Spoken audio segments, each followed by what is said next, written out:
I'm Cindy and we're going to be baking up some cakes with great taste. Hello everybody, welcome to another video. In case you haven't figured it out, I am a Wilton product girl. I love my Wilton products. Today I'm going to show you some of the new items I picked up at the store and I'm so anxious to start using them. One of the products that I'm so excited about using is my new Wilton turntable.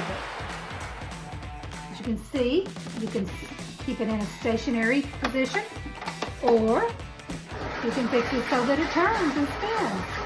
It's really cool. One of the other things I like about it is it has a tilt. So when it comes to writing the name or whatever on the cake, you can tilt it and it makes it a whole lot simpler. Let's put that aside and show you some of the other products. I have here a Wilton Color Mist Spray Tool. Okay, one thing I just found out when I was trying to show this to you is there are two different sizes of the Wilton Color Mist spray bottles. You want to make sure to use your sprayer that used the one with the small lid. So you'll want to take that top off and check it out because this one I thought would fit and it does not. So with this one, you just fit it like that and it goes underneath the edge. And you shake that a little bit and then you're ready to spray. See? Your color comes nicely on the whatever you're spraying. So that's how that works. And you just snap that off and wash it when you're done with it.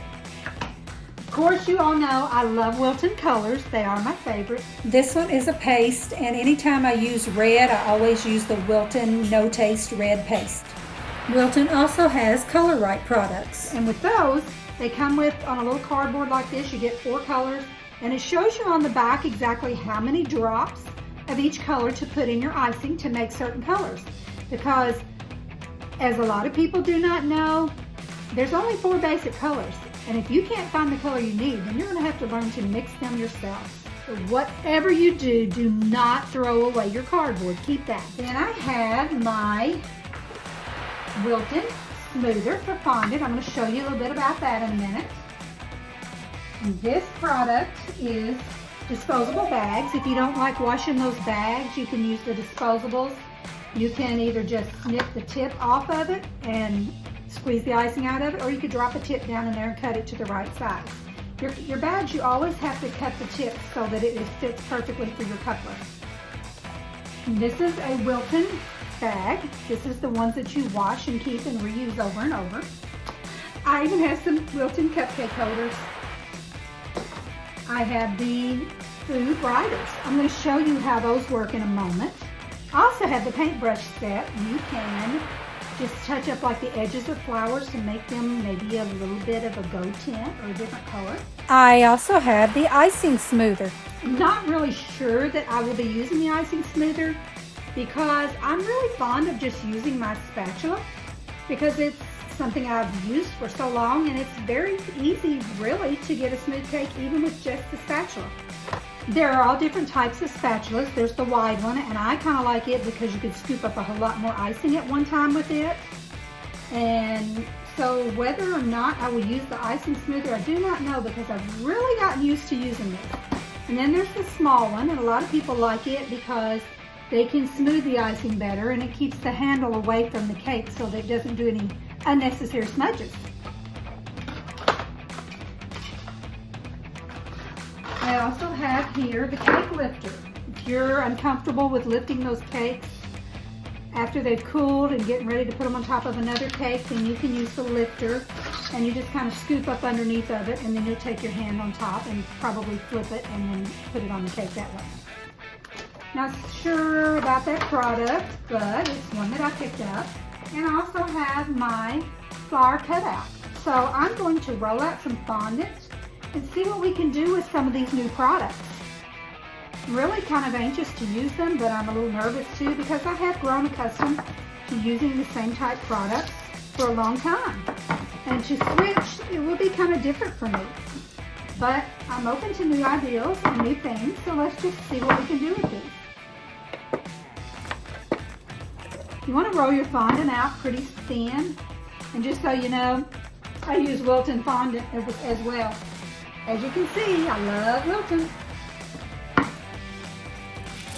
I'm going to be showing you a cake that I'm going to be making using a little bit more of these products, and that will give you a little more idea. But here we have the ribbon cutting tool. I normally just use the simple cutter like this, but then you have to use a ruler and you have to work really hard to get them all the same size and width and all that. So this little product might come in handy. So I'm going to cut a couple of ribbons with it, and you do have to press down hard or they will not separate properly. And you want to kind of get it right the first time so you don't have to redo it like I just did. Then you just peel away your excess fondant. See, I didn't cut all the way through. That's one thing I'm not so sure about because I am used to using the little tool and cutting through my fondant, and it always works very well for me. But it would be nice to have my fondant where it could be cut equal width. So if I were to make a ribbon, then I would cut in like this and like this and remove any excess that I do not need. And then I have my little banner ready to put on a cake. So I'm going to try out one of the food color writers and see how they do. Not sure if the fondant has to be good and dry first, or if you can do it while it's still soft like that. So let's just look at them and see. Okay, I'm going to put happy birthday. Oh, that's really cool. See, I've never used one of those before. It does work a little better, I must say, if you probably let your fondant set up a little bit first. But I like that. You just write it on there, just like you would write on paper. I think it'll probably do a little better once it sets up. You see? I'll show you again in just a few moments. I also want to see how the fondant Easy Blooms works. It's a new item that I also purchased. I'm going to roll my fondant up here and roll it out flat again. So this little thing, I think you just put it on there like this. The Easy Blooms, I think you just put it on there like this and cut. Oops. I guess that's it. Yeah, there you go. Put it on there like that. Like I said, you gotta press hard. I'm always not pressing hard enough and not cutting all the way through. You just cut through like that. Remove your excess. And then I guess, from what I can tell, you just roll your flour up. Never made a fondant flour before like this, so it's pretty interesting. And then from what I can tell, you just peel your sides back like that a little bit. It's actually pretty cool. Probably if you don't roll it quite so tight, it might be a little easier. But there is my very first fondant rose. You can always cut off the excess if you have too much at the bottom. I'm pretty impressed. You can also do the smooth side. Smooth side will make it look a little bit different. There we go. There's the smooth side. Now I have this one. See? I can do the very same thing. Roll it up. Be careful not to go too tight, because if the looser you go, it appears you would have bigger petals. So I'm kind of try to loosen it up a little bit this time. I don't want my petals to be too terribly tight in there. I want it to be like a full open rose. I'm going to squish that together at the bottom. Oh, now that's nice. Just kind of work with it with your fingers a little bit until you get it to look exactly like you want it to look. And there's my fondant rose with the smooth sides. Yeah, this is an interesting product. If you like to do the fondant, then there's a cute little fondant flowers. I'm also doing a little circle that is going to go on a cake that I'm doing. And basically, just smash out your circle like this. And you can use any of your household tools that you have on hand and cut them out. Exactly. It's kind of hard to make a circle. You don't want it to be lopsided or oblong or strangely shaped. So if you have a glass, or in this case a biscuit cutter, it works perfectly for making your circle. the exact size that you want it. And just like any other time, you just cut into that, take away any excess you don't want. Might have to smooth out your sides a little bit. And your circle is ready for the cake. The cake that I'm doing has little indentions in it.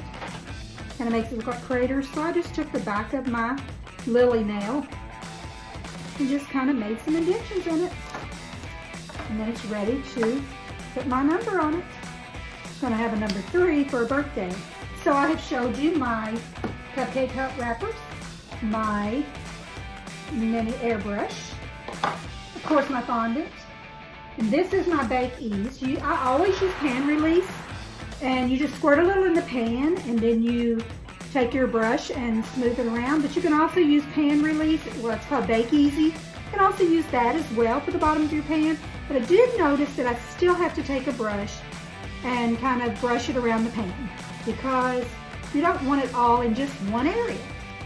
To show you how that works, I'm just going to put a little dab of the Color Right on my paper.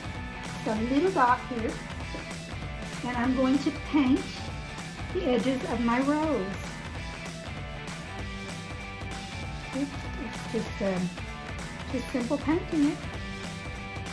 And make it look like it has a little more lines and a little more definition to it. You can use glitter.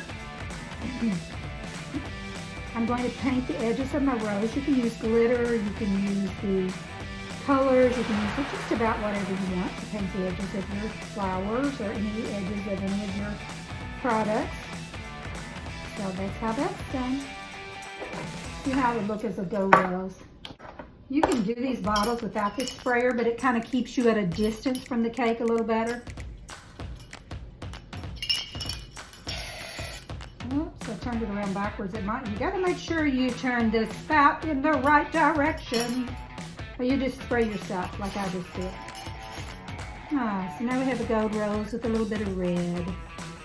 Makes it kind of shiny. So anyhow, just kind of play with that and get the idea of how you want to work with that.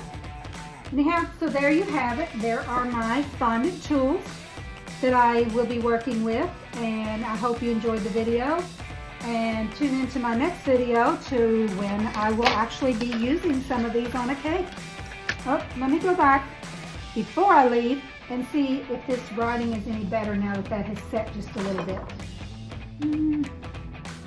Yeah, it definitely needs to set up a few hours before you try writing with the markers. If you do it before then, you're just going to get smokers. So definitely want to wait on that a little while. If you've never used a Wilton bag before, when you take it out, it'll be closed pretty much at the end, so you just drop your coupler down in there. And everything above that second line, right there, you'll want to cut off so that you can put your coupler on there. And you know, I have all these new gadgets, and I love new gadgets, but I also love the old ones too. So this is how I've always made a rose. So you know, so I'll do a rose for you. I'm going to get your bag just right. And I like using a toothpick. Never go with the, let me show you the tip. You never put the wide tip at the top. The little tip goes at the top. So you go up your toothpick to connect, spin it till you get a nice rosebud in the center. And after that, you start connecting your petals from the bottom to the top and spin your toothpick just like that. See, that's a small rose. And you can make them larger with more petals if you like. Keep going around like this. And when you're done, take that rose, poke it into your paper plate, your styrofoam plate, which I have a styrofoam bowl instead. Pull that toothpick all the way through, and there's your rose. Now you can set it in the freezer and let them harden, or just let them air dry.